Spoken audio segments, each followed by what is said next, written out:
Saving theme changes in WordPress depends on how you're making those changes.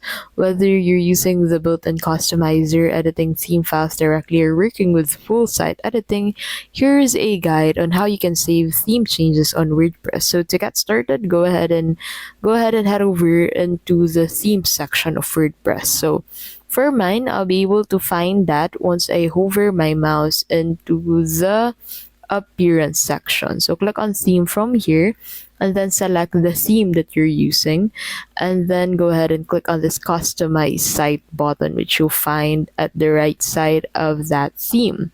So you can also find the style variations of the specific theme once you scroll down. So once you click on this will take you here. So once you're in here, you can go ahead and start with the changes that you're trying to make on your website. So once you have edited this theme, go ahead and click on this save button at the top right of your screen to save the changes that you've created for this theme.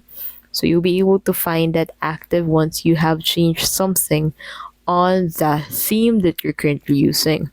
So once you click on that save button at the top right, you'll be able to save the changes that you've made for this page. So that is how you can basically save theme changes on WordPress. If this video helped you, please don't forget to give this video a like and subscribe for more videos like this.